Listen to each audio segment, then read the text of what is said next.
Hello, everybody, and welcome to another episode of the Today in Titletown Packers podcast. I am back. My name is Griffin. You can follow me on Instagram and Twitter at AllDayPackers. And as always, as usual, as per usual, I'm back with Bron, Mr. Lambo Leapers on Instagram. Bron, how are you after a pretty ugly win against the Steelers on Sunday? I'm good. We've got a lot to talk about, including some major injuries and obviously the game that just transpired, as well as our upcoming matchup with the Bengals. Yeah, got lots to talk about. I mean, this game on Sunday was not. I mean, it's so tough because I don't want to be greedy. I was in like a bad mood after the game. Like, why am I in a bad mood? The Packers just won by 10 points. But I don't know, man. The Steelers, man, they're not a good football team. We should have won by. It felt like we could have put 40 up if we really put the foot on the gas. And, Matt LaFleur's motto of all gas, no brakes. Kind of, I don't know when that ever rings true because a lot of mistakes in the fourth quarter on Sunday and the third quarter that really just halted us from really blowing the game out of the water. Yeah, not only that, like I feel like the Steelers left a lot of stuff on the board out there. I feel like they played apart from the quarterback play. I thought they let the offense kind of get in rhythm quite a bit, and if they made some of those throws that Ben just really can't make anymore, I feel like if there was a competent quarterback in there, they would have been able to make some more plays, and I don't know how our defense would have looked. And that's obviously big ifs, and those things didn't happen, so it's just nitpicking at this point. We did win the football game, which is great. And our offense definitely left a lot out there as well. So I feel like both offenses just left a lot out there, and whether that was, had to do with the defensive play or like we talked about with Ben, like I don't know what it is exactly, but it's, something just wasn't right about that game. The only thing that felt right was Randall Cobb's ability to kind of connect with Rodgers and those two kind of getting back to their roots and playing well like Randall never left. And that was really the only thing that stood out to me as something to really look at and be glad about, because with the injuries that we're going to start discussing here in a second, it's hard to feel great coming out of that game, and even though we won, and it's just if we were to lose Ja, and then obviously with Z being out for a long extended period of time, as Matt LaFleur has continued to reiterate. You look at the injuries we've got on this football team, and it's Pro Bowlers, it's some of our captains. I mean, these guys are serious, serious players for us. So we have to hope that these guys can come back sooner rather than later. Yeah, when you look at just the injuries at this point, you've got Elton Jenkins. The names pile up. David Bakhtiari, Zadarius Smith, Jair Alexander now. It's like we had such a good football team last year. We re-signed everybody. Let's run it back. But now it's kind of early on in the season, at least, it seems like it's kind of falling apart. But that does leave some hope on the table because you think like maybe if we can just squeak out of some of these games mid-season and early season, late in the season when we start to get healthy, these guys come back, we can really start to put together a run. And obviously, football matters the most in December and January. But yeah, you're right. Coming out of that game, just an ugly taste in my mouth. A lot of things like the injuries. Jair, obviously, such a great play too. That's like a jump up on your feet kind of play, and then he's down. It looks like a collarbone. That was my first thought. I thought of Rodgers 2017.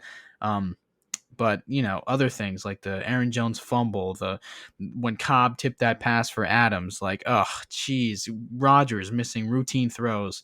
It was just not the prettiest of performances. It felt a lot more like a 2019 performance than a 2020 performance. Yeah, I agree, and that kind of felt like there was so much, just like in 2019. It felt like we left a lot of stuff out there, and with the injuries and everything, I feel like if this team is able to get healthy, like once we have David on the left, Elton back at right tackle, hopefully, then we kick Turner inside. Like those things, I think will help the offense. Once we get all our guys, like once MVS is back in the mix, we'll have Lazard obviously still there, Cobb, Devontae. We got the two running backs playing well. So I feel like the offense definitely will kind of find its groove and hit its stride as we approach the middle of the season and beyond. But the defense, I mean, the only true improvement that we've had is from the fact that Eric Stokes has been inserted into the secondary as a guy who's making plays at cornerback. And then, of course, the main improvement on this football team being Devondre Campbell just being an absolute force in the middle of the field for Green Bay, really keeping it closed off, especially when it's designed to, when we have a cover two situation, he's really when the middle field's going to be open, he does a good job to kind of keep it closed on his own, just doing a great job in coverage and everything that he's doing in the run game as well. So those are the improvements that we've had, but it's going to be hard to have those compensate for losses of Jair and Z and any other guys that, like Preston, we mentioned, he went down for a bit. Darnell went down for a few plays. Those guys, who knows if their injuries are going to linger. Uh, so there's definitely concerns on the defensive side of the ball. Uh, it's not uh, it's not cut and dry that this team is going to continue to improve or continue to play well on defense with those guys being out. We know how valuable they are. Yeah, the defensive side of the ball, I mean, it's already not the strongest part of the team, obviously, and losing a guy like Jair Alexander, that just exemplifies that, because it feels like that feels like the 2016 the part of this defense, where pretty quickly, we're pretty bare bones on the back end, and we've got Isaac Yiadom. How do you say his name? I'm not really sure. But he looks like he's going to be a starting cornerback if Kevin King can't make it back by next Sunday, which who knows about that. But either way, Kevin King or Isaac, I'm just going to call him Isaac. I don't feel super comfortable with either of them starting. But just to talk about the offense here from this game, Braun, I feel like this week and then last week against the 49ers, it's just a lot of our offense is predicated around the fact that we're missing starters on the offensive line and trying to get the ball out quickly with simple concepts. But I feel like, once we get David back, Elton's back, hopefully, we're going to be able to run more of what we saw in 2020, because it still feels like, we're seeing sprinkles of the 2020 offense. We're seeing sprinkles of Matt LaFleur getting creative and the zone running scheme and the passing game off of that. But a lot of the passing game just looks like five wide. Aaron's going to pick the defense apart, get the ball out, which is fine. And sometimes it works, and in games that it works, it looks really pretty. But in games like Sunday, it kind of look ugly at times against a pretty good defense. But Rodgers didn't have the cleanest of games. He was off on just a lot of throws that we're used to seeing him make. Like, they're not the easiest of layups, but they're throws that we're used to seeing Aaron Rodgers makes. They're just vintage Rodgers throws that he was trying and just couldn't complete. And we've seen that a lot this year. Yeah, I mean, for starters, you look at the Steelers' defense, and I feel like there's a lot of talented players there, especially up front. And I feel like he is a little bit unsettled back there at times, and just because of the fact that he just has to micromanage a little bit what's going on up front at times. I feel like just with the chipping that has to be done by Aaron Jones or Robert Tunyon, whoever's back there, and of course with Yash on the left, and these other rookies, Royce Newman obviously in there, Runyon his second year, just and of course Myers in the center spot. Just a lot has to be micromanaged by Aaron, and he's got a lot on his plate because not only is he going up to the line and just examining the defense, he's also making sure that they're in the right protection. He's adjusting protection just as much as Josh Myers is as the center. Rodgers just has a lot on his plate right now, and he's doing more than he's even doing in terms of within the play. All that stuff is happening pre-snap is even more work than he's doing during the play. So I think that has something to do with it. Once David's in there, like you mentioned, and Elton's back, and then Bill's in there, and it's a little more the veteran presence, the experience playing with him and on this offensive line. I feel like some of that will be a little bit more of a signal for Rodgers to kind of let it loose and do his thing and have less to worry about before the play starts. To me, that's part of why Rodgers has struggled at times making some of those more routine throws because he's rushing things a little bit or whatever the case may be. Right, and playing five wide, empty backfield, like 2011 Green Bay offense, it's a lot more demanding pre-snap on the quarterback. He's got to straight up read the defense, go first read, second read, third read, check down, all of that. Whereas last year, the prime Matt LaFleur offense is more, you know, easy layup, scheming things open, the bootleg off of the play action, giving him things that he really doesn't have to think about. He's just got to make the throw. And you're right about the offensive line too. Like, we saw that unblocked pressure, the unblocked sack in the first, I think it was the first possession, which led us to punt. I don't know who that was on, but we forget that we don't have Corey Linsley this year. That's something that the veteran Corey Linsley, best center in football, that's pretty much on his plate. But Aaron, Aaron and a bunch of kids now. He's really Mr. Rogers neighborhood, because he's got to micromanage every single pass protection concept, and he's just got to read the defense on every single play. So there is a lot on his plate, but still, we're used to seeing him make throws that he's been off on this year. And not only that, like you mentioned, but I also think that you look at some of the different blitz packages and disguises that teams like with great defenses like Pittsburgh and great head coaches like Mike Tomlin, they're throwing a lot at Rodgers, and especially stuff that he can't diagnose, particularly before the snap. Apart from when he's able to kind of hit a hard count and get them to show themselves a little bit, and by that time, there's about 5 seconds on the play clock, if that. So it's just a lot on him, and he's just. I feel like I'm not trying to make excuses for him or anything because we do expect him to play better than he has, even though he's still playing well. This is certainly nothing like to worry about. I would say we could certainly win the Super Bowl with him playing at this level. He's not playing at last year's level in terms of making every throw, but he's certainly still commanding the offense and doing everything we expect him to do at quarterback for the Packers. So um, I'm not concerned yet. I definitely want to see him with the full repertoire of not only pass catchers but also the offensive line, most importantly, available at his disposal, where they can kind of let the offense go to work and kind of find its stride, like I was mentioning earlier. Yeah, I agree. And I mean, I'm a broken record on here every single week, but that 2.5 second mark that we love to see, time to throw, his overall time to throw was at 2.52 this week. But even when he was under 2.5, he was not great. He had a 76.3 rating and completed just 54.5% of his passes. So it was just one of those weird games where we're playing a pretty good defense, and just a lot of the times guys were just not open, leading him to hang on to the ball.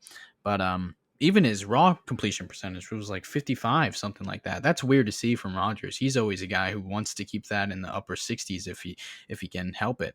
He's I feel like he cares a lot more about his stats than some quarterbacks in the league, for better or for worse. But it's very strange to see a completion percentage like that from Rodgers. Yeah, I mean, he knows he missed some throws yesterday, like, and he mentioned it too. Like, he feels like he left some plays out there, and he's done that multiple games this season already. But like I said, I feel like if our only concern is just how Rodgers is missing a few throws per game, like I feel like we'll be okay, especially as we get healthy and things like that. So to me, when you look at this offense, there were some bright spots yesterday. Some guys stepping up and playing well, and I feel like one of those guys was AJ Dillon. Aaron Jones played pretty well up until that fumble that he had, which he's actually fumbled 2 weeks in a row now. Last week he fumbled out of bounds, luckily, but this week we lost a fumble there on that. Was it the first drive in the third quarter, Griff? I'm not sure. I know it was in the third quarter at some point. Right. It was Yeah. right after we made that fourth down stop, right? Yeah. Yes. Yes. Where So we felt like we had a chance to get right back in it there and yeah. kind of double up in that opportunity, but then the Aaron Jones fumble kind of derailed that. That's one of the spots where we were driving down, looking really good, and felt like we could add to the point total. And one of the reasons why we ended up staying at 27 for quite a while. Uh, to me, AJ Dillon came in and he's just so hard to tackle. Guys just want to dive at his legs because they know they can't bring him down or don't want to even try. He's such a big body in there. He's obviously, uh, he's super fast for his size, and he brings a lot to the table, especially running downhill through the tackles. And he obviously showed some things in the passing game with a few nice catches as well. So I feel like he came out and really had his first really solid game of the year, and that's going to be important moving forward to have both of those guys playing well, to spell each other, and to kind of ride the hot hand, do whatever works, whatever fits the game plan, those kind of things where whether we need a guy running downhill or we need a guy playing like lightning like Aaron Jones does, we've got both of those options. And when both of those guys are playing well, that's when the Packers offense will be playing at its best. Absolutely. And Aaron Jones, obviously, he had a pretty solid game as well. But AJ Dillon, he's that guy you just want in the fourth quarter to just run out the clock. And late in the game, it was like I don't know why they didn't just run him more, because the passing game, I don't know what it was, but it was just not working. They were taking away Devondre Cobb. He was open sometimes, but not consistently enough to pass on every single down. I would have liked to see more AJ Dillon late in the fourth, honestly. Yeah, they certainly got away from the running game a lot. Like you mentioned in the fourth quarter and even in some of the third quarter drives, they wanted to, like we've talked about a lot on this podcast, Griff. They are always looking for that home run ball or that one that kind of sends them home and gives them the win at some point in the third quarter. Usually coming out of the half, they want to seal the game right then and there, and they go out and try to throw it around the yard, and then they can't do it, and then it stays a close game up until the end because they're not able to really execute those drives where they're trying to just put the team away. What they really need to do is kind of just use their running game to not only drown out the clock, dominate time of possession, but that's what they're going to have the most success with against these teams when they have a big lead, like they did against the Steelers. So you look at that, and you kind of talk about how the passing game kind of unfolded. It was a lot of stuff where the Steelers were kind of two matching Devontae, and it was that same too high stuff where it's basic defense, but it's just like they executed it, and it's just the other guys got to be able to get involved and step up when they're trying to take Devontae Adams away, and it's a smart thing that defenses do. Very rarely do teams nowadays play Devontae in any kind of one high look or anything where he's not getting double teamed. It's just a lot of middle field open stuff where if they're going to hit you, it's going to be something short. Devontae does not very much often get into single coverage or even off coverage at all. But when they did, they threw it to him, and he had success at times. He did still catch the ball 6 times for 64 yards. But, Randall Cobb stepped up, and he had a big game. We talked about it, the 2 touchdowns he had. Aaron Jones caught balls out of the backfield and made plays. Allen Lazard had his fair share as well. We still need to find a way to get Robert Tunyon involved because he's been due. I feel like he's getting a lot of he's getting a lot of pass interference calls on him. He's in position to make plays. I feel like he's going to get involved sooner rather than later. But in terms of the passing game, it starts with the protection. They've got to do a better job, even though they're doing well enough. Against some good defensive players like T.J. Watt and others that they've faced in these past few weeks, where they've been able to kind of execute and play well and keep the offense afloat. They have to now get in a position where they can be comfortable enough where Rodgers feels like he has the time to get the ball out in rhythm and get it to his guys. And hopefully Devontae gets a little more action down the field as well. After the year he had last year, no team coming into this season is gonna do some of the stupid crap they were doing last year against Devontae, because he was one on one way too often last year. That's when he had those monster games like 185 versus Houston. 3 touchdowns against. I think that was Houston as well. He dominated Houston, but a lot of the times last year, that's why he put together such a great season on the stat sheet, because teams just didn't treat him as the best receiver in football. But he's getting that treatment this year, and obviously we all know that if he has a good look pre-snap, Rodgers is going to throw to him. So I don't think it's an issue of making sure he gets his touches, but the bigger matter is just finding someone who can be a dominant factor when Devontae's being taken away. And this game, strangely enough, it was Randall Cobb. Obviously, MVS was put on IR before this game, and Randall Cobb made me think it was 2014. I'm not even kidding, man. He's moving better than he did in 2018. I feel like whenever I think of Cobb's last year in Green Bay, I think about the Week 1 2018 when he against the Bears, Rodgers comeback game, when he ran it home, and he just looked so slow, like he was hardly outrunning Khalil Mack. Obviously, Mack's a freak, but he just looked like an old version of himself. But I don't know, man. He found the fountain of youth, because this game he was looking like a young fella. Well, he was dealing with injuries that year, definitely. That 2018 play, I felt like, yeah, he was just being patient, not slow. I feel like he's always had that speed. He's just a pure slot receiver, and he looked so good on that Sunday matchup with the Pittsburgh Steelers, and everything that we've missed, where you feel like we could have just used a slot receiver to be able to run those routes in the middle of the field, those intermediate routes that Green Bay just hasn't had. It's either been like with Devontae, he can do it all, and we know that. But everybody else is it's MVS running deep, and then these other guys just aren't able to execute in the middle of the field. So we've got a guy now in Randall Cobb who's able to do that at a high level, and we saw it on third down. He had 4 conversions. He had the 5 catches for 69 yards and those 2 touchdowns. It just felt like he was right at home in there, uh, right back to what he was doing when he was in Green Bay, and he made it look like there was never a reason we should have cut him in the first place or let him walk in free agency. Um, Great to have him back. He's so valuable to this team, and he's going to continue to show that moving forward. I definitely feel like He's going to be one of those guys that Rodgers relies on and trusts. And to me, that's as valuable as anything in this offense. So, uh, super important to have him with Devontae as guys that Rodgers really can rely on. And to me, he kind of showed that on Sunday, and hopefully he continues to do that moving forward. Yeah, great player, even better person. I mean, when he scores, man, it just makes your heart happy. The whole crowd erupts. Whole team is so excited for him. Aaron runs up to him, gives him a big hug. He's so excited. It just makes my heart smile. I love Randall Cobb, and he is like we've talked ad nauseum for 3 years almost about how this offense doesn't have a slot receiver and how much it would benefit from having one. This is literally the first slot receiver, pure slot receiver that this offense has seen, because we've tried the Geronimo Allisons, we've tried the MVSs. Obviously, Devontae is great from anywhere, but he's at his best outside. But Randall Cobb, obviously, a pure slot receiver. And it's Rogers talked about it after the game that it's just different having a pure slot receiver in there who knows what to do over the middle, who's quick enough of an outlet that Rodgers can dump it off and trust him to be there. It's different from a tight end. A tight end's kind of a bigger target, slower. He can't just shake free from a linebacker at will. But Randall Cobb, obviously, over the middle, if he's got a linebacker on him and Aaron breaks the pocket, he can trust Cobby to run the other way and get free from the linebacker. And it's kind of what we saw in his first touchdown on Sunday. So I think having a guy like Randall Cobb in the slot, I don't know how that's going to work when MVS gets back, because Cobb saw his most playing time today or yesterday, excuse me. So I don't know how that's going to work, but for now, it's definitely nice having Cobb in there.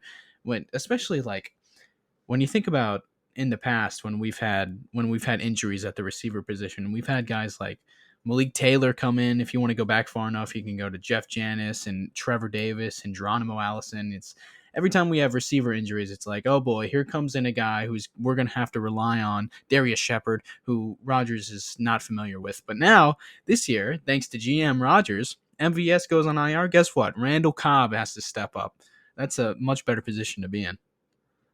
Yeah, I haven't felt this good about the Packers receiving core in a long time, and it's like you miss almost like the constant looking at what receiver we can add, whether it's like in free agency, in the trade, or a draft. Like it's That's like our favorite pastime, Bron. yes, it's like what receiver can we add to this team to help Aaron Rodgers? Like I feel like this is the first time in a really really long time where it's like we actually don't need a receiver. Even when MVS gets hurt, it's like we still have Alan Lazard, we still have Randall Cobb, we still have even guys like Malik Taylor and EQ. Like those guys have experience playing with Aaron Rodgers. It's not the same anymore where it's a bunch of guys who haven't played with him and aren't very good or have the dropsies. Like it's a bunch of guys who have played with Aaron and have a lot of success and have experience. So it's just a lot better to have this kind of receiving core for Aaron that he can rely on, especially in a year where we're trying to go and win the Super Bowl, obviously. So to me, the offense, we've talked a lot about it already, but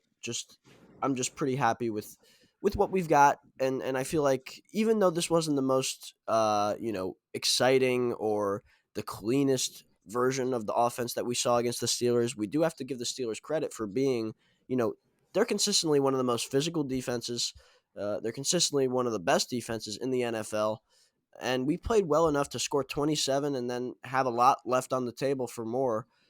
So I feel like there are things to be excited about moving forward, and as we get healthier, I think this team will kind of prove to be really really tough to stop on offense, especially against some of these other teams that don't have as good of defenses as the Pittsburgh Steelers do. Right, and the Steelers, coming out of last year, they had such a terrific defense, and they beat Buffalo week one. Buffalo now looks like one of the best teams in the league. So it's not like we were just expected to come in and score 40, even though that's what I predicted last week. But yeah, 27. It's just the most frustrating thing is that it could have been more. Not that if you told me before the game that they're going to score 27 points, I'd be like, oh, okay, that's not too far off from what I would expect. But it's just the opportunities that they had and kind of squandered late in the game. Real quick, Randall Cobb. Did you know this from? He had a 90.5 PFF grade on Sunday, which was a career high. The illustrious career of Randall Cobb, his best game of all time, according to PFF, was this Sunday against the Steelers. Well, to quote Matt LaFleur, I don't care what PFF has to say. No, I'm kidding. I like PFF. I like PFF. No, I'm just joking. But yeah, no, that is really cool because uh, it's great to see him playing this well, and everybody was saying he's done and he's this and he's that. Even when we traded for him, and Brian Gutekunst was thinking this as well. Like when we moved on from Randall Cobb, I don't think many people had faith that he would be a good player ever again. Even though I never wanted him to leave. I had heard that he never wanted to leave. I heard that he wanted to come back, and this was in 2019. I was hearing this, and I heard it again last year, and then I heard it again um, from somebody I know right prior to this situation happening, and he came back, and now he's here and he's playing well, and it's just like this is what I feel like I had faith in this the whole time, and it's just so great to see it kind of come to fruition, for him to be back is surreal. I mean, it's an incredible sight to see him back in the green and gold and scoring touchdowns, doing Lambeau leaps. It's really incredible. So to have him back, super special, and to have him playing this well is just a boon to it all. It is, and like I said, couldn't be happier for the man, Randall Cobb. He just seems like the nicest guy in the world. I'm serious, and I don't know, man. I think you found something, that Tom Brady avocado ice cream, because he got a little shake and bake to him. He looks younger. He's He got some healthy. fresh That's the legs. thing. He's He's healthy. healthy. Yep, and he follows me on Instagram as you know. That's the main thing that's doing Do you it. think that has anything to do with his I do, rejuvenation? because he didn't follow you in 2018, correct? No, he did not. See, And now he this is follows how you. I found out he was getting traded. I found out Right. when I looked at who he was following on Instagram, and it was myself and the Green Bay Packers were his two most recent follows. So Wow. uh, that was pretty cool. But yeah, Schefter should have reported that. well, I did. So Schefter can go make up lies about Aaron Rodgers. Yeah. We still anti Schefter on this pod? Always and forever, baby. Yeah. How about Ian Rappaport? Remember when he reported that AB was a Bill? Remember that I night, do Bron? remember that, but he was pretty accurate on the whole Rodgers thing. That was weird. I remember that, but You're right. You're he's been right. accurate on Rodgers. I don't, really in reality, I don't trust any of them because they aren't. None of them are, especially the national ones. They don't have the inside information regarding like the local Green Bay area and the knowledge of what goes on with inside that building. Like even maybe you and I do. They don't even have that. They just kind of report on a national level, and guys just tell them different things because they're kind of pawns of the NFL and the teams really to get things out into the media. So that's really what it is. That AB night, though, that was like a different world we were living in, buddy. That was like, It was. what It was that, was. 2019? And now he's on now he's on We wanted Tom him so Brady's bad. team. We did. Now he's Imagine on we Tom told Brady's team. Imagine we told our March 2019 self that in 2021 he would be playing in Tampa with Tom Brady. Wow. Well, Things now change we got to quickly go in the beat him. NFL. We have to go beat Yeah. that team, man. We got to get back to the championship again and have a chance to go beat that team, the all-star team over there. Yeah. Yeah. That's what we got to do. We got to go full LeBron. 2016. Yeah. All right. Well, let's talk about All the right. defense, Griff, because we played well. All We right. played well Defense. for Yeah. different point. We played well on different points on defense against the Steelers. I feel like Big Ben kind of made us look a little bit better than we were, but you look at the way that guys like I feel like Eric Stokes had a pretty decent game, but there was also times where he was getting beat. Devondre Campbell looked really good. He seems like almost the nucleus of this defense, and not just because he's in the middle. He really is exactly what we were looking for at that middle linebacker spot. He's been so great, like I mentioned, in closing off those middle of the field spots when we're playing cover two and it should be open. He's closing it off himself, and he's doing a great job of that. Covering whether it's Najee Harris, he did a great job against. Even guys like Deontay Johnson, he broke up a pass on him. I mean, he's done a Right. phenomenal job in there. So I'm excited to see what he can do moving forward as he continues to get better. He's one of the highest graded linebackers in PFF this year so far. He's playing really well, better than he's ever played. I mean, he just fits so well in this defense, and the former middle linebacker coach Joe Barry has kind of found himself a guy that he's molded into the true star of this defense right now, and he's played really well. He's been fantastic, seriously, and it's gotten to the point where on every snap I kind of watch him. I kind of see what he's doing because he's the mic most of the time. He broke up a pass against Juju, against Deontay Johnson. He'll allow a catch or two, but he's right there to make the tackle. He only has 2 missed tackles this year. which is insane. I actually the whole team kind of they've been tackling really well this year. Obviously, That's one of being a the things Packer that fan, right, underrated aspect of this defense is that they're tackling much better, even though it's a yeah. lot of the same guys. I definitely, when you're talking about Devondre, he's made so many tackles. He's in the top 10 in tackles in the league, but like you said, he's missed two. He's making a lot of tackles. He's doing a great job at that. So, uh, what he's doing in the middle, it's really good work for sure. Right, and he's allowing 5.1 yards per reception, which leads the NFL. The next lowest number, Braun, is 6.9. That's pretty bonkers right there. So Campbell, like we said a couple weeks ago, he's going to allow a catch or two, but he's going to be right there to make the stop and make sure you don't get any further than where he is on the field. He's allowing a 67.1 passer rating, which is sixth in the NFL. He's playing linebacker like I haven't seen in a very long time. And that's nice because it's been such a gaping hole in the middle of the field for so long. Obviously, Blake Martinez, we've tried him. We've tried Antonio Morrison. We've tried Ty Summers, Oren Burks, all these guys have been thrown in there, and it's like some of them are good, some of them are worse than others, but none of them have been able to just solidify the position like Devondre has through 4 games. His work in man coverage as the thief oftentimes has really been something that we haven't seen. Like you mentioned, like we just haven't seen this kind of middle linebacker play on this roster because they haven't invested anything crucial into the position. Really, since Blake Martinez, AJ Hawk really is the last guy they spend a good pick on. Oren Burks is still there. They spent a third round pick on him, but they had Blake, who was, he was very good at times, but then some of the stuff where if he was missing tackles or he was just getting exposed in coverage, that was a real issue, and that limited us on defense a lot of the time. And then they had Chris Barnes last year, and he was fine, and they've had other guys. Christian Kirksey was fine later in the year. He got better, but he was, Kirksey, I forgot about Kirksey. yeah, we cut him, Wow. and he Yeah.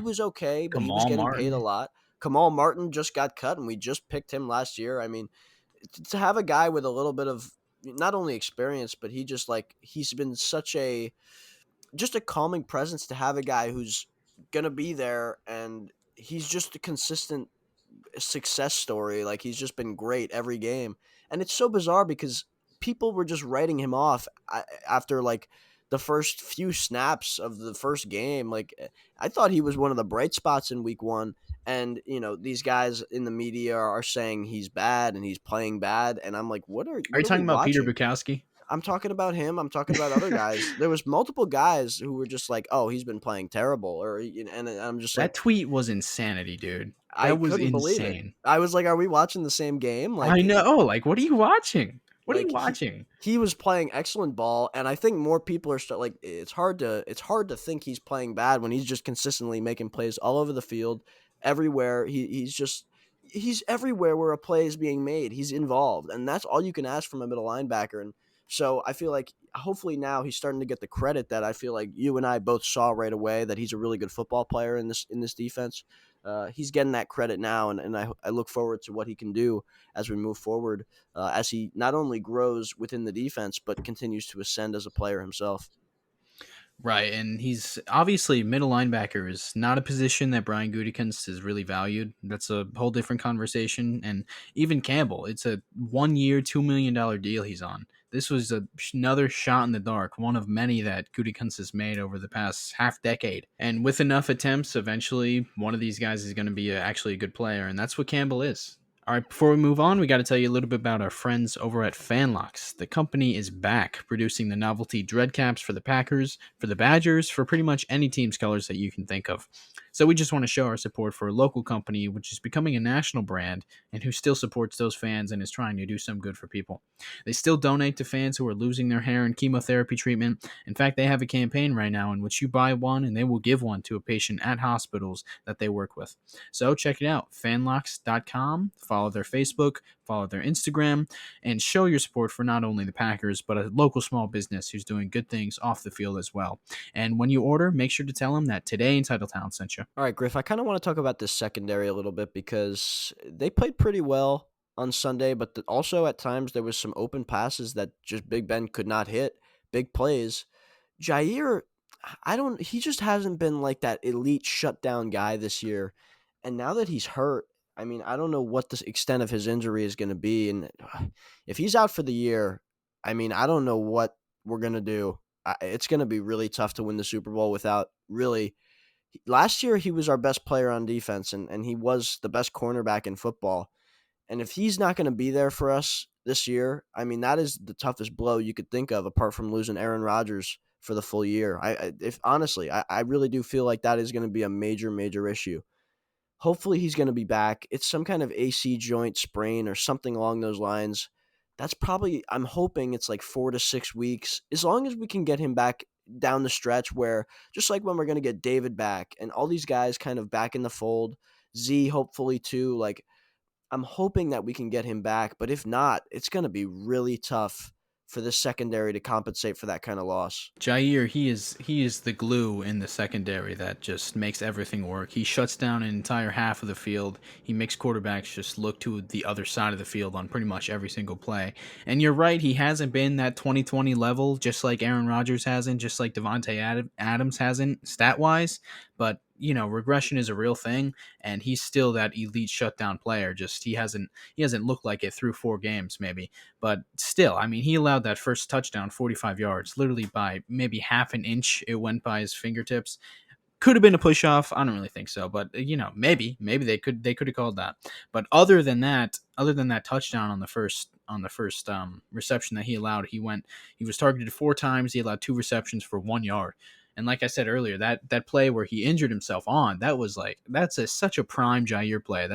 He makes that play all the time. You throw it in the flat on his side of the field, he's blown that thing up for no more than 0 yards, and he did it on that play on fourth down, nonetheless. So he's obviously a player you can't speak enough about. He's that dude in the Packers backfield, and losing him is a tremendous blow to this defense. And when we're looking at Kevin King being a actual like number 2 corner for us now, not just he doesn't look like he has it, maybe we should bench him, maybe we should keep playing him. Like, we have no choice now. When he gets healthy, Kevin King is going to have to play. And Isaac, he got some playing time on Sunday, and it did not look pretty against Big Ben Roethlisberger, who can't throw it 5 yards. So I don't know. It's not looking pretty. I mean, we're going to have to definitely figure something out there. I think KB and Ento is probably, when you talk about a guy who's next man up, I don't think they're going to go out and look for anybody unless Jair is really out long term. Like, I don't know. Like, let's say Jair is out for like most, if not the rest of the regular season. Maybe he comes back in the playoffs. Maybe he doesn't. Right. And this is probably that's the worst case scenario, and that's probably what we're gonna have to fear for. Even though maybe he'll be back, but if we're talking about what moving forward, how you prepare, you got to prepare for the worst. So, KB and Enta will be up from the practice squad, and he's played good on the practice squad at times, but there's a reason he's not on the active roster.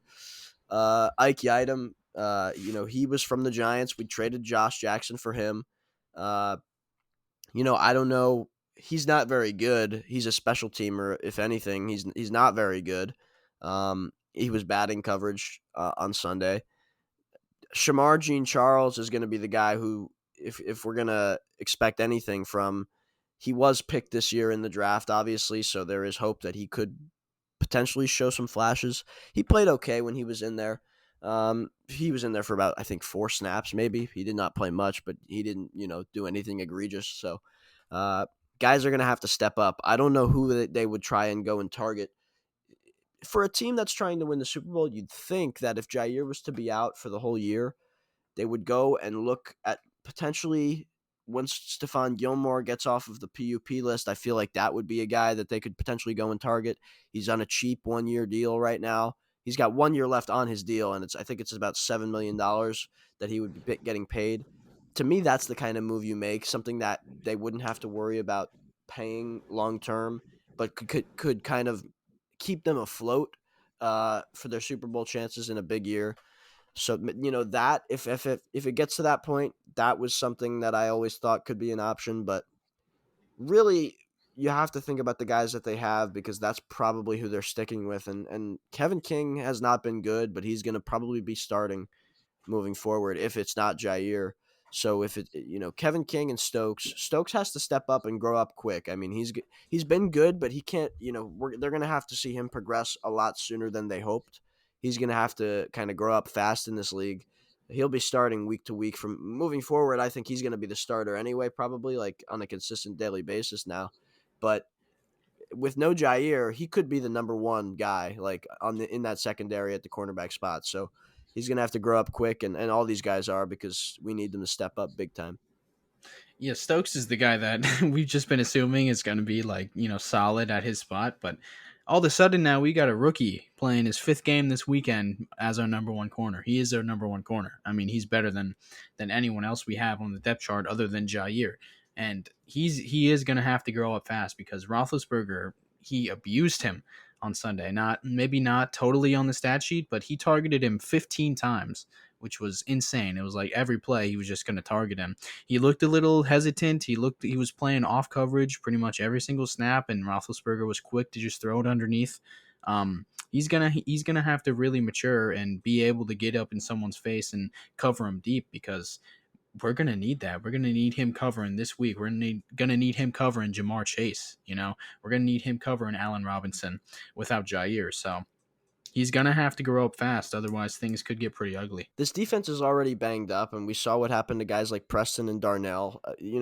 We have to hope that these injuries don't start to catch up here because we don't have a ton of depth in a lot of these spots. Like where I think at the outside linebacker spot, if they were to lose Preston or RG there, if they were to lose one of those guys, I mean, we can't have Jonathan Garvin rushing the passer on key third downs. Like it's just he's not good enough. Like this team is not going to be able to generate any pressure if we were to lose Preston or RG after already losing Zedarius. It's just not going to happen. So I mean, wow. Like I don't know. We have to add depth somehow. I don't know what we're gonna do because without Z, and if we were to lose one of those guys, we're in trouble. Same thing with the secondary. Now it's like if Jair is out, then we're in trouble because we've got not good depth at those spots and a lot of inexperience and a lot of youth. Um, and that goes for pretty much every position on defense. Same thing. If we were to lose Campbell, it's Chris Barnes when he gets back, and then Ty Summers and Oren Burks. It's just a lot of like not good football players that are going to have to step in and try to replicate really good football players who were playing at a high level before they got hurt. It's just concerning. Right, and then the secondary won't be as big of an issue if the pass rush can play how they played on Sunday, at least interior wise. Couldn't get a lot going on the edge, but the interior, Kenny Clark, Kingsley Keke, Brushan Gary, they were moving him around like Zedarius used to in Mike Pettin's system. They were consistently getting in the backfield. They were consistently getting movement on the line of scrimmage in both the pass game and the run game. Kingsley Keke actually all season he's been like, oh, what's wrong with Kingsley Keke? He's the lowest graded player on the team. On Sunday, he had a 91.3 PFF grade, the highest grade anyone's had on defense all season long. Don't know where that came from, but he was balling on Sunday. Obviously, had that forced fumble on Roethlisberger. We're going to need him to step up because Dean Lowry, Tyler Lancaster, these guys next to Clark just aren't doing it. We need someone to come out of nowhere and make some plays like Keke did on Sunday. Yeah, in terms of the D line, obviously Kenny Clark has been a menace this year. I feel like he's getting back to what we knew he was capable of. His disruption has been really solid. You just look in that interior. Tyler Lancaster couldn't go this week, but it allowed Kingsley Keke to really have some significant playing time, and he really did well with it. We saw the forced fumble. He looked really great on that rep, and he had some big pass rushing reps that I felt like were really strong, and he made plays throughout the whole night. And that was like, it was one of those situations where he was playing pretty bad the first few weeks, and now, like you mentioned, kind of out of nowhere, he just erupts for the game that we were all waiting for from him. And hopefully this is a sign of things to come. He feels like that he's now on a roll and he's going to be able to take this and move forward and play really well. That's what we were looking for out of him. Like this is the kind of game we needed and we've been waiting for from him. And we found it there. And so that's crucial because when Dean Lowry is just playing pretty much average football for the entire course of his career, and Tyler Lancaster is basically just playing below average football for the entire course of his career, we need somebody else dynamic enough to help Kenny Clark in the middle of that defensive line. And it seems like Kingsley Keke could be that. TJ Slayton has shown flashes of strong rushing ability as well. So I feel like we've got some players there in place to kind of help mitigate some of those issues that we had last year in the middle. And then we talked about the pass rush. I feel like Preston Smith has been playing really well this year, and he got off to a pretty good start in this game. And then he got hurt, and I feel like he was kind of slowed down by that injury throughout the rest of the night. He was pretty much, you didn't hear his name for the rest of the night and just didn't notice him, which I think was a byproduct of the injury. And I felt like Rashawn Gary was really, really strong on Sunday. He just looked explosive. He brought a lot of pressure, and he had that huge, huge sack where he threw the offensive lineman down onto Roethlisberger to get the sack. About 600 pounds worth of man he moved to kind of get that sack, and that was huge. And he's just a physical specimen out there playing great football recently. So if those guys can stay healthy, continue to play well, I think they're going to be in a good spot up front moving forward. We just have to continue to see those kind of consistent successes from those guys that are stepping up into those roles. Right, we're gonna need these young guys on defense to step up quickly, and the first few weeks when our we couldn't generate any pressure whatsoever. We were playing really solid offensive lines. Obviously, the Saints have such a good O line. The Lions not so good, but they got Penei Sewell, who is a stud, and then San Francisco has a great offensive line. But the Steelers, that was the first struggling offensive line we played, and it went pretty well. And we were in Ben's face pretty much the entire game. And next week we got Cincinnati with a struggling O line, and then we got Chicago with a struggling O line. So things kind of creep back toward average in the trenches, and luckily we're on a roll here of a couple struggling offensive lines where the defensive line can really kind of hit their stride and look a lot better than they have early on in the season. Yeah, this Bengals offensive line is definitely not one of the better ones that Green Bay will face this year for sure. So, they're going to have a chance to kind of get pressure on the quarterback and do some things that maybe that will help compensate for the fact that they've got so many injuries in the secondary. Right, let's talk about this game. Let's just go for it. We play the Bengals this Sunday in Cincinnati, right? In Cincinnati, yes, in Cincinnati. The Bengals are 3-1. Who saw that coming? I didn't. It's kind of crazy because I don't think of them as like a good to great team, but 3-1. That's a pretty solid record for them. Joe Burrow is playing well. Jamar Chase has been a stud at wide receiver. It's gonna be a tough game, especially with all the injuries that we suffered on Sunday. So we're gonna need our best from the defense, and the offense is just gonna have to put it together and put together a consistent game, like we're used to seeing them do. Yeah, with the Bengals, you mentioned it. Like nobody really thought that they'd be 3-1, but it's so early. This weird league that we're in, the NFL. It's just so bizarre. Some of the stuff that happens, especially early on, and things kind of start to even out as the season unfolds. But you know, 3-1 for the Bengals. I don't know if they're. I think they have to be worse than that record. I mean, they beat the Vikings in overtime. They lost to the Bears. So those are two familiar teams, obviously for us in Green Bay. But they also beat the Steelers and they beat the Jaguars in that Thursday night game just by a game-winning field goal. So they easily could be 0-4 or they could be 4-0. Like it's bizarre, but I definitely think they're worse than that 3-1 record. It was nice to have them go out and beat Minnesota week one, but I'm not scared of this team. I do think that they have a lot of good weapons on offense that might be concerning for us, especially like we talked about. Jair probably almost certainly won't play this week, so we have to kind of get by with Stokes and Yidam and whoever else is out there. But Shannon Sullivan will be out there. And, one thing I think we could possibly do is to have this might be difficult. It might be a challenge, but I think if we were able to move Darnell Savage into the slot, which he did a lot in college, like I think if we can move him into the slot, it would mitigate some of the issues. But then again, we're going to be playing Henry Black at safety, or like we're going to have a hole somewhere. But if we were able to put Darnell Savage in the slot, maybe move Chandon to the outside. I don't know. That's just an idea, but like, there's definitely some things they could do to help move things around and kind of put them in a better position. But that's one of the things that they're going to have to do. It's going to be a challenge because they've got a lot of talent. Tyler Boyd, Jamar Chase, those are just guys that they've got that are really talented. So we'll see. I mean, it's going to be tough to stop that offense. They've got a good running back in Joe Mixon. He's dealing with an injury, but he's still a decent running back. So, they're talented. Joe Burrow's a talented young quarterback. Their defense is the one thing that we'll talk about, but yeah, in terms of stopping their offense, I think we've got a good chance to do it. So we'll see what happens. I think we're gonna take our lumps in the passing game. That's for sure. Jamar Chase has been a stud. Joe Burrow, and that connection has been pretty unstoppable through the season so far. And obviously, looking at our defensive backfield, I don't know if we're going to be able to consistently stop them. But this team likes to run the ball. They really do. It's an extension, not an extension, but it's similar to our offense. Zach Taylor coached with Matt LaFleur in Los Angeles, so we were familiar with that type of offense. Actually, it's a kind of a Los Angeles reunion with Joe Barry, Matt LaFleur, Zach Taylor. Pretty strange.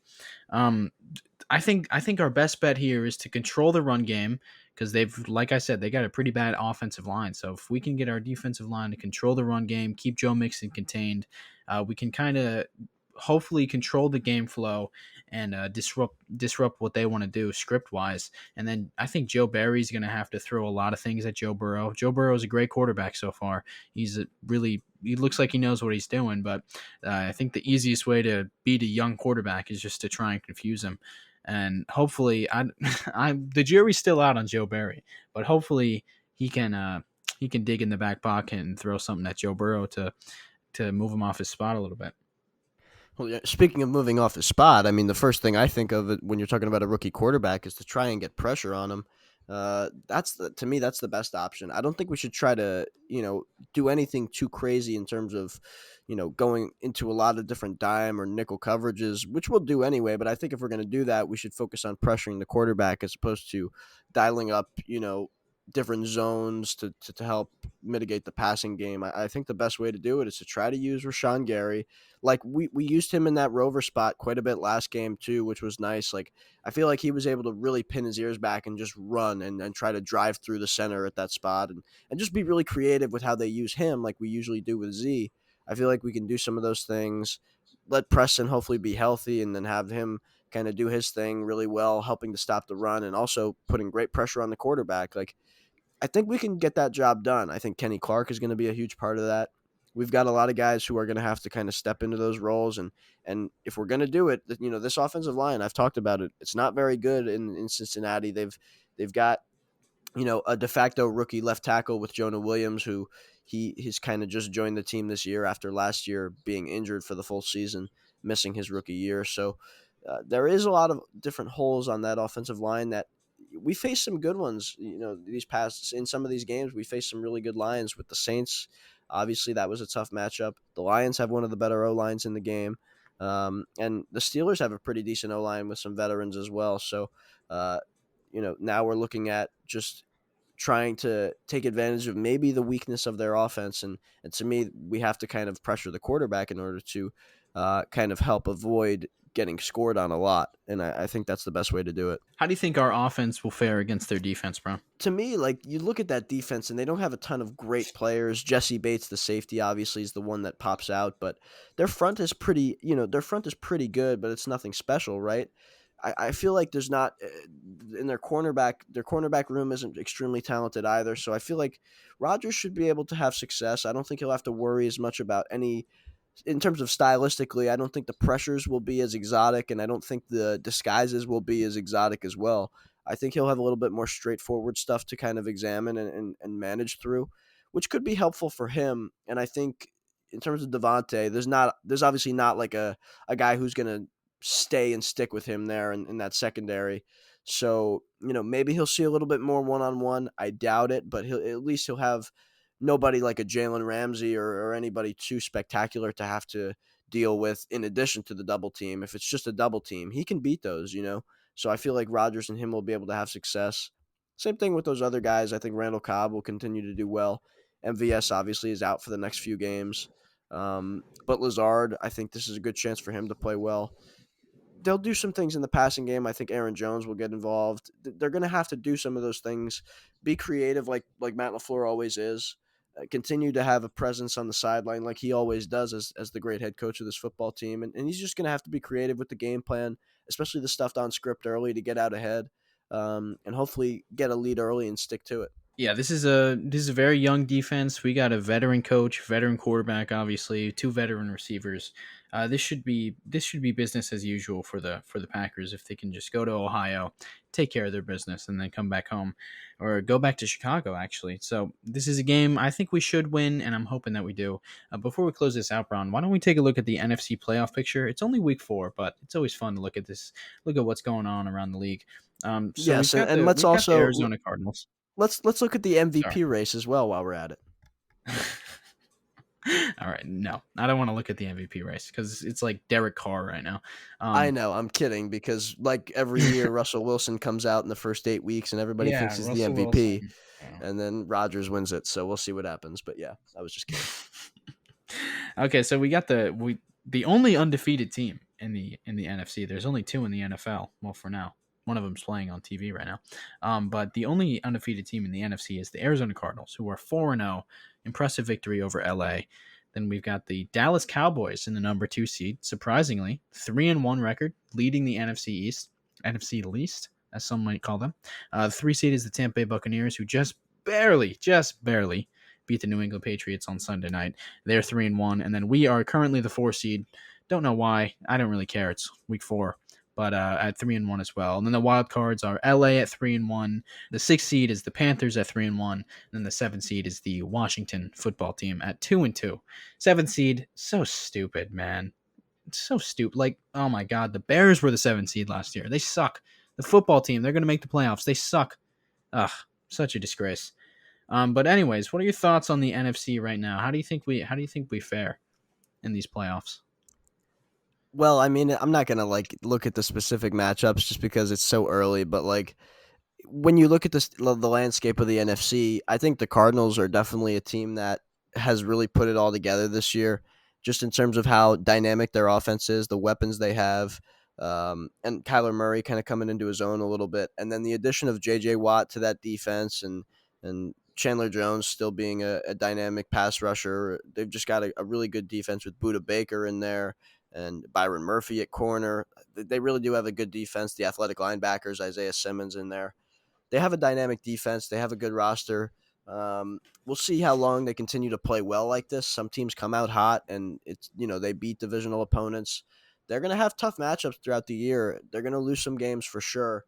We'll see how for real they really are. They did beat the Rams. That you got to give them credit because the Rams just beat the Bucks, and just like these teams, they lose games, they win games. It's hard to tell who's going to be better in the end, but just like New Orleans, they just lost to the Giants. They beat us by 35 week 1, and we just beat the Pittsburgh Steelers, who just beat the Buffalo Bills. Like it's Yeah, so the parity in this league is just it's phenomenal. It's insane. You never know what's going to really what really means anything. You don't know what's true and what's not. So uh, I, the NFL is so stupid the first like month of the season. Like yeah, the Cardinals, they beat the Rams, they beat the Bucks, they almost lost to the Patriots. The Patriots, they lost to the I don't even know. But that's what it is, man. That's what it is. When power rankings, the media, they have to pump content out, and a lot of it, what we're doing right now, we're doing it right now. You just got to look at these stupid little things. But yeah, the Cardinals, we play them Thursday night on October 28th, I think. That's looking like the scariest game left on our schedule right now. Obviously the Rams, I think they're a tad bit overrated. Matthew Stafford, I'm sick of the Matthew Stafford love, man. I mean, he's a great quarterback, obviously, but people acting like he's Joe Montana. He had Calvin Johnson for how many years? Jeez, he wasn't like his career wasn't wasted. He played a part in that too. I don't know. no, yeah, That's a I great agree. system. I agree. A Right, great like system there in LA. yeah, yeah, they've got a good roster. He's got a lot to work with there.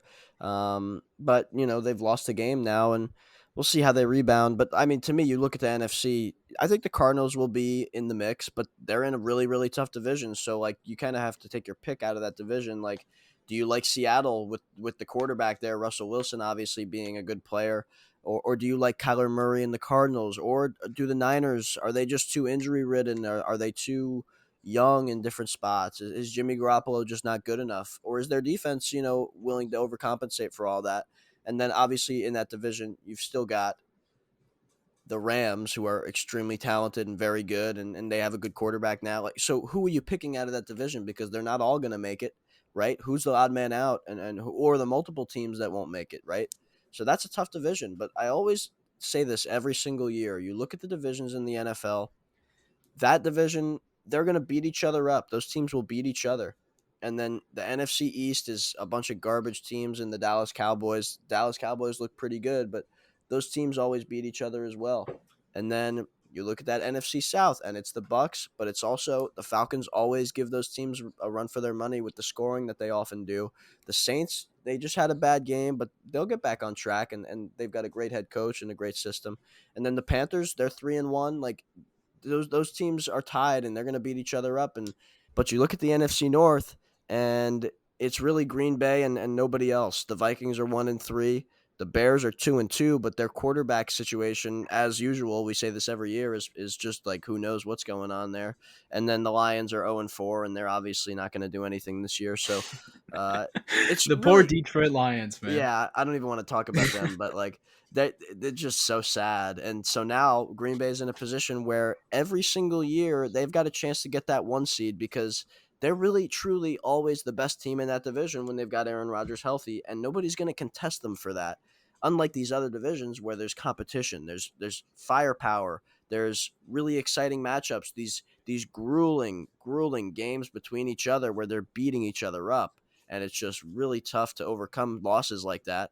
Green Bay's got really a smooth ride to the playoffs just by winning their division, unlike those other teams. So they've got a great chance of getting the one seed, but those other teams like the Rams, the Bucks, they're all going to be in the mix. The Cardinals will be in the mix.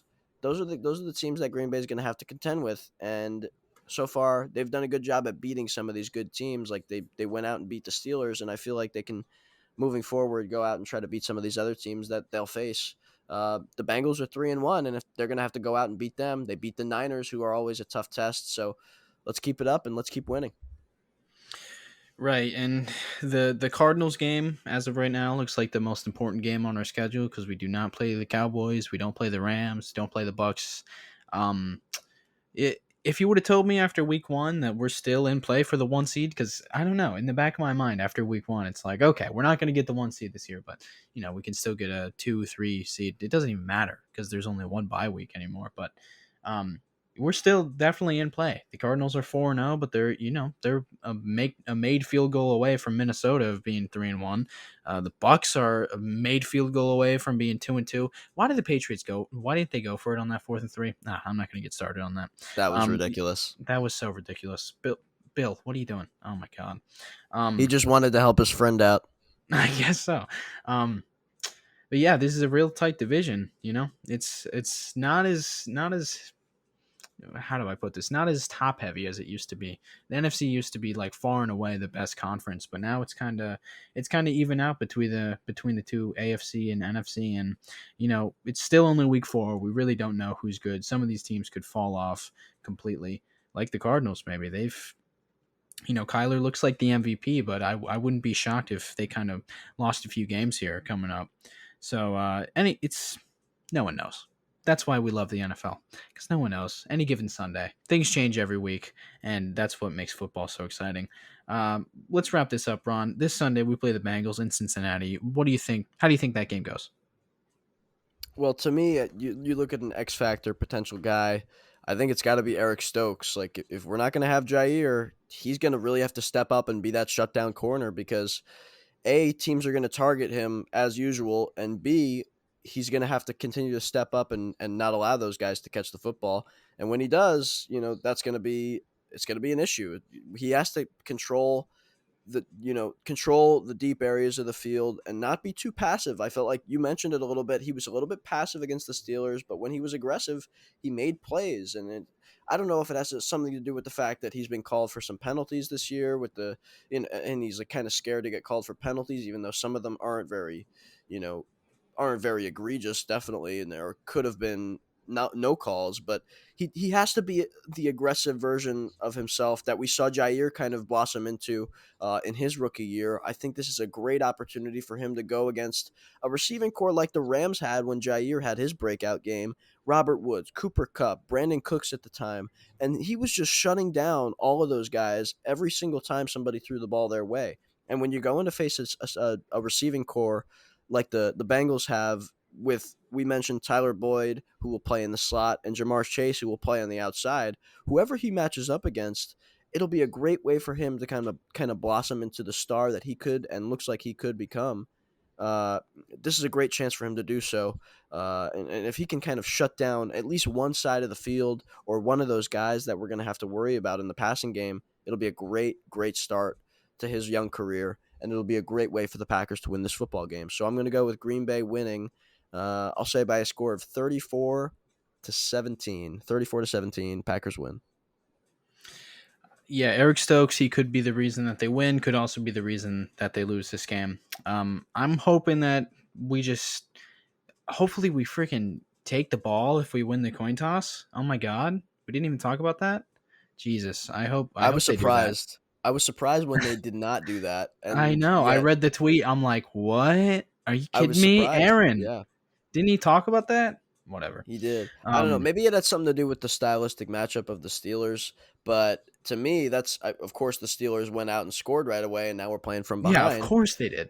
Oh my God. Did you see the stat? Like midweek, it was like it's been 10, 11 games since the Steelers offense has scored in the first quarter.